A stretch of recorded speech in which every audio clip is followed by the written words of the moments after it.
Hello student, welcome to my channel basic study note. This is Sandhya Saini. Student, आज जो हमारी classes चलने वाली है वो क्लास 10 वाणिज्य से रिलेटेड रहेगी, जिसमें आज हम आपको कुछ नया टॉपिक बताएंगे। तो स्टूडेंट, आज का जो वीडियो है, सेशन है, वो कंटिन्यू देखिएगा क्योंकि ये वीडियो आपके लिए इंपॉर्टेंट रहेगी और इसमें हम आपको बताएंगे कि एग्जाम में आपके क्वेश्चन किस तरीके से बनकर आते हैं, ठीक है, और कुछ इंपॉर्टेंट टॉपिक भी बताएंगे साथ में। तो आज का जो टॉपिक है वो बैंक जन्म, परिभाषा, कार्य एवं महत्व से है। यानी कि पूरा कॉमर्स जो वाणिज्य जो रिलेटेड रहता है वो किससे रहता है? बैंक से रहता है। तो आज हम सबसे पहले बैंक के बारे में जानेंगे, बैंक की डेफिनेशन जानेंगे, उसके कार्य जानेंगे और साथ ही उसके महत्व को जानेंगे। ठीक है स्टूडेंट, तो चलिए देखते हैं। सबसे पहले यहाँ पर क्या दे रखा है? बैंक शब्द की उत्पत्ति तथा प्रयोग, बैंक का अर्थ एवं परिभाषा, बैंक की सेवाएं या कार्य, नगद साख एवं अधिविकर्ष में अंतर, समाशोधन गृह से आशय, बैंकों का महत्व या लाभ। तो स्टूडेंट, आज जो टॉपिक है हमारा इंपॉर्टेंट है, जैसे कि मैंने आपको बताया, तो वीडियो को कंटिन्यू देखते रहिएगा।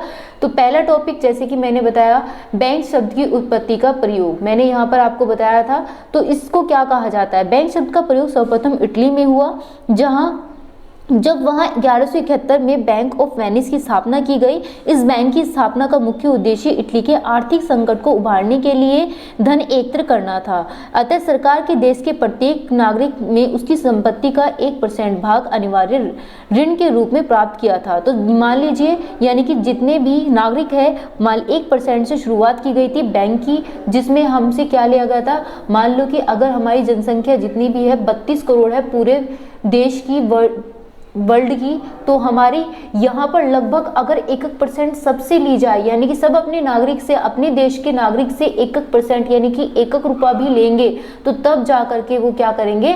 आगे बढ़ पाएंगे। तो यहाँ पर हमारे बैंक शब्द की जो उत्पत्ति शुरू हुई वो 1% की संपत्ति से शुरू हुई, जहाँ पर ब्याज देना व्यवस्था की गई। अब ब्याज की व्यवस्था 1% से शुरू की गई थी स्टूडेंट, और इस प्रकार की जो सरकार है बहुत सी बड़ी मात्रा में धन एकत्र करने की सफलता प्राप्त की। मुद्रा की इतनी अधिक मात्रा में संचित हो जाने के कारण इसे इटालियन भाषा में मोंटी के नाम से भी पुकारा जाने लगा, जिसका अर्थ होता है पहाड़।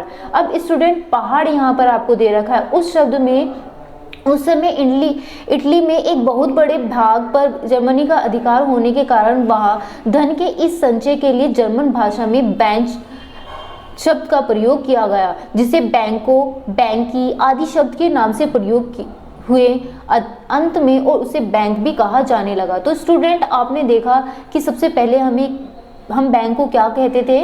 मोंटी कहकर बुलाते थे। तो मोंटी के बाद बैंक, फिर बैंको, बैंकी, फिर बैंक। अब जो फिक्स जो हम बोलते हैं वो बोलते हैं बैंक, ठीक है। अब बैंक को पर्यायवाची क्या होता है? अधिकोष होता है, परंतु एक सामान्य बोलचाल में बैंक शब्द को प्रचलन में रखा गया है, ठीक है स्टूडेंट। तो यहाँ से आपने जाना बैंक शब्द की उत्पत्ति का प्रयोग किस तरीके से किया गया है।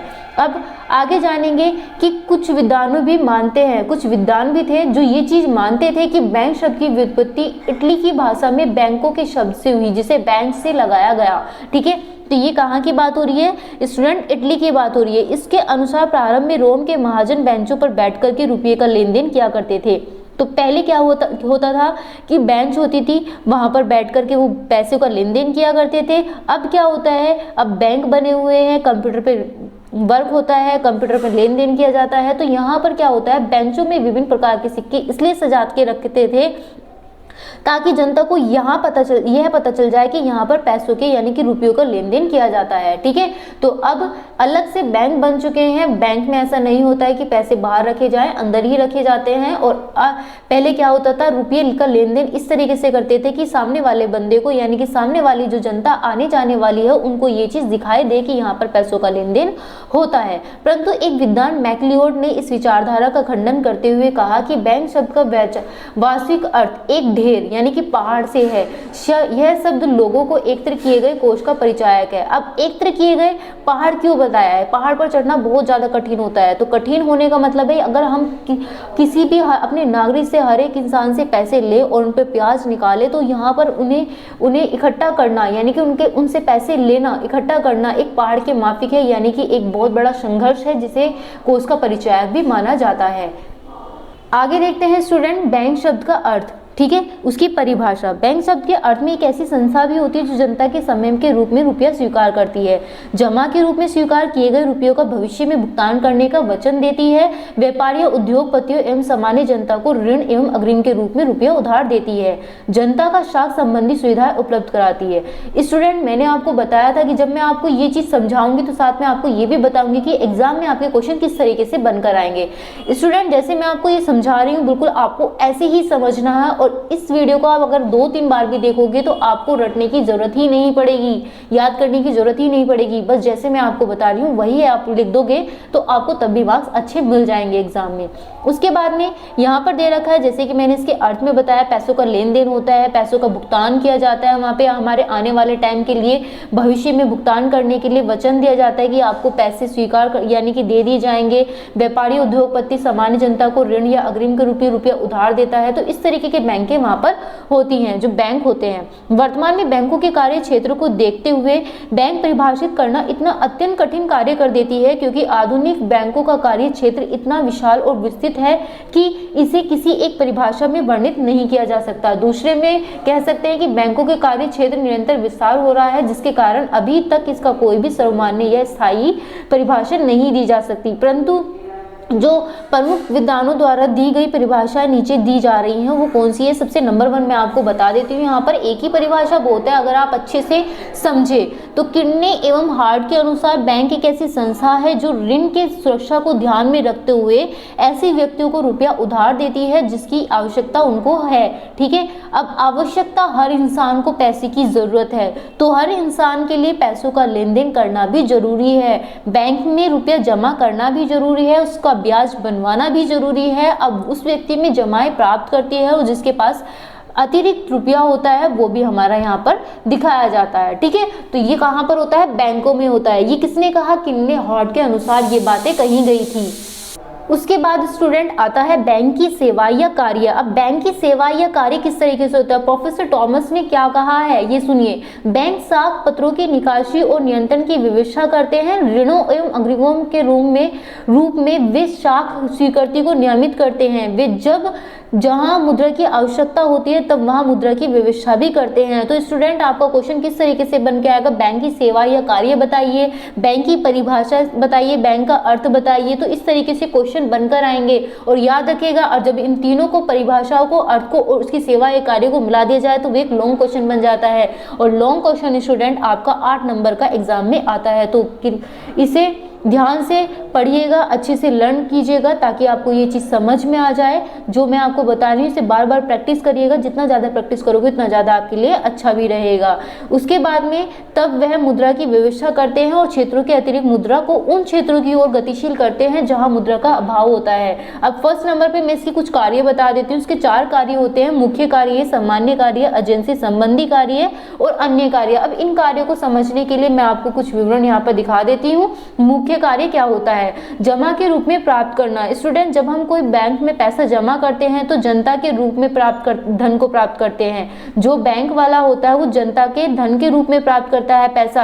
अब ये पैसा कहाँ कहाँ जमा हो सकता है, चालू खाते में, बचत खाते में, सावधि निवेश खाते में, आवर्ती जमा खाते में एवं गोलक खाता में। तो जनता को स्वतंत्रता होती है कि वह जिस खाते में चाहे वह अपना धन जमा कर सकती है। बैंक इस खातों पर ब्याज भी देती है और इस प्रकार के खाते के संबंध में भिन्न भिन्न प्रकार का भी होता है। दूसरे नंबर पे आता है स्टूडेंट ऋण के रूप में धन का उधार लेना। अब कुछ ऋण यानी कि धन ऐसे लेते हैं जो ऋण के रूप में उधार लेते हैं। मान लिया कि उधार ले लिया और बाद में वो चुकाना भी पड़ता है लोन। ठीक है, अब उस लोन पे स्टूडेंट आपने देखा होगा, सुना भी होगा काफी बार कि जो लोन लिया जाता है उस पर कुछ परसेंटेज यानी कि ब्याज दिया जाता है, वो ब्याज बाद में चुकाया जाता है। तो बैंक वाला लोन तो दे देता है आपको उधार, उसके बाद आपको चुकाना भी होता है, चुकाने के बाद में वो कुछ ब्याज आपको चुकाना भी पड़ेगा। उसके बाद आता है साधारण ब्याज। कुछ साधारण ब्याज ऐसे ब्याज भी होते हैं जो जमानत के रूप में दिए जाते हैं, चालू खाते के रूप में दिए जाते हैं। तो ऐसे ब्याज क्या होते हैं स्टूडेंट, साधारण ऋण होते हैं। ठीक है, जो साधारण ऋण होते हैं। नगद साख, अब नगद साख क्या होता है स्टूडेंट, ये भी जान लीजिए। इसके अंतर्गत बैंक ग्राहक को एक निश्चित मात्रा तक ऋण प्राप्त करने का अधिकार देता है। ग्राहक इस सीमा के अंदर बैंक अपनी आवश्यकता के अनुसार राशि निकालता रहता है, जिसमें बैंक की केवल धन का ब्याज वसूल करता है। अब स्टूडेंट धन का ब्याज तो वसूल कर लेगा, लेकिन जो ग्राहक है वो बैंक से पैसे धनराशि कैसे लेता है, वो जमानत के रूप में लेता है।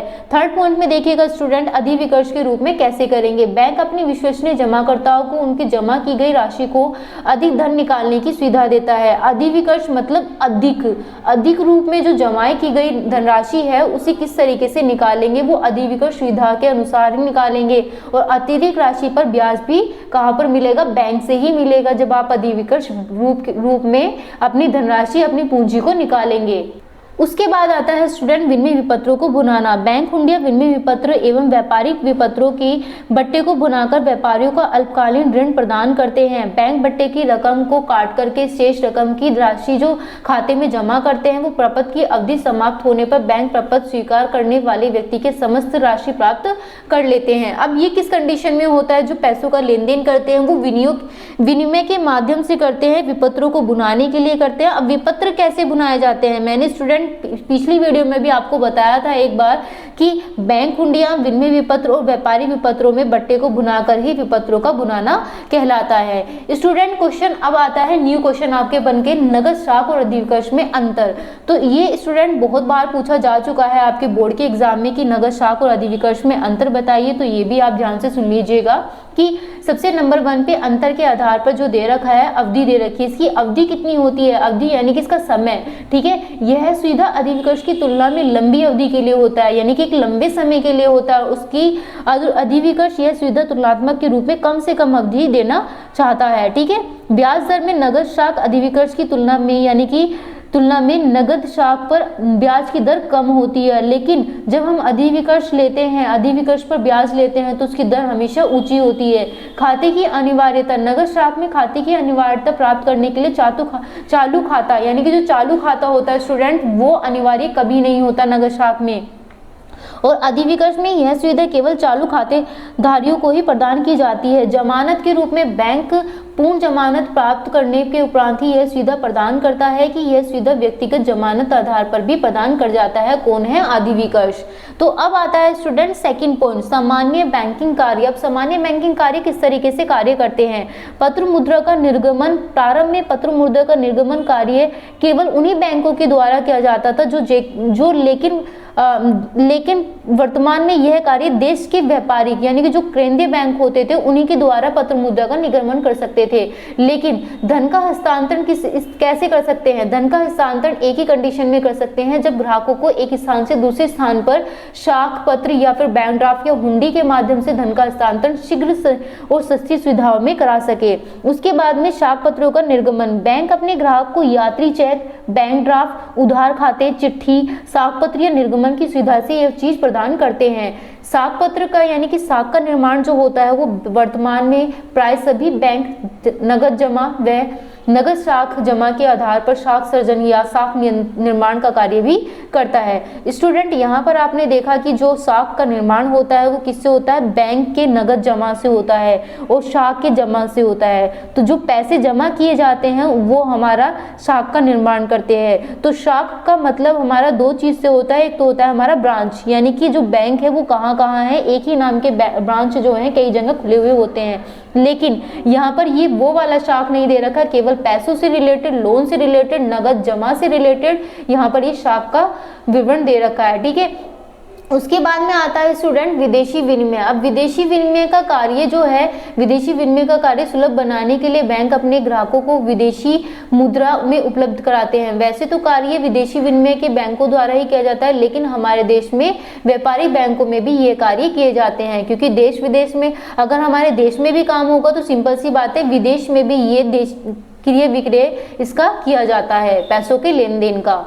उसके बाद आता है स्टूडेंट एजेंसी संबंधी कार्य। अब एजेंसी संबंधी कार्य कैसे करते हैं, चेक, बिल व हुंडी आदि को भुगतान प्राप्त करने के बाद ही एजेंसी संबंधी कार्य किए जाते हैं। उसके बाद आता है क्वेश्चन, यहाँ पे टॉपिक 2 दे रखा है, ग्राहकों की ओर से भुगतान करना, यानी कि जो ग्राहकों की ओर से भुगतान करेगा वो आदेशानुसार बीमा किस्त पर और लोन पर भुगतान किया जाता है। ग्राहक के चेक, बिल व हुंडी आदि का भुगतान करना, जो ग्राहक होते हैं वो लिखित या स्वीकृति चेक, बिल, हुंडी पर आदि का भुगतान करते हैं।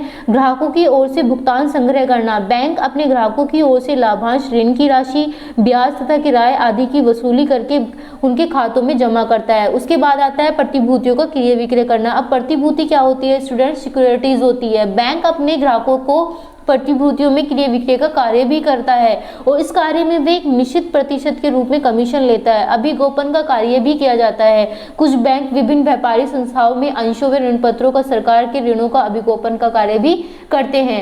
अन्य कार्य, बहुमूल्य वस्तुओं की सुरक्षा, अधिकांश बैंक अपने ग्राहकों को लॉकर्स की ओर सुविधा प्रदान करके उनकी बहुमूल्य वस्तुओं की सुरक्षा का कार्य भी करते हैं। सेकंड नंबर पे व्यापारिक सूचना प्रदान करना, कुछ बड़े बड़े बैंक होते हैं जिसका संबंधी अनेक सूचनाएं ग्राहकों की ओर पहुंचाता है। ये सूचनाएं व्यापारिक यानी कि व्यापार वृद्धि में काफी सहायक सिद्ध होते हैं। आर्थिक स्थिति की सूचना देना, जैसे कि तुम्हारी आर्थिक स्थिति होगी वैसे ही हमारा व्यापार चलाया जाएगा और इसी के दौरान यहाँ पर क्या होता है स्टूडेंट, व्यापारिक उस चीज़ की पूछताछ करता है कि जो हमारी आर्थिक स्थिति है उसका सही विवरण देते हैं या नहीं देते हैं। इसी देशी विदेशी दोनों का ही व्यापार में सहायता मिलती है। तो स्टूडेंट आज की जो वीडियो आपने देखी है उस वीडियो को आपने कंटिन्यू देखा होगा। वीडियो आपको कैसी लगी ये जरूर बताइएगा और चैनल को सब्सक्राइब करना ना भूलें ताकि आने वाली वीडियो आपको कंटिन्यू मिलती रहेगी। अगर आप चैनल को सब्सक्राइब करेंगे तो थैंक यू।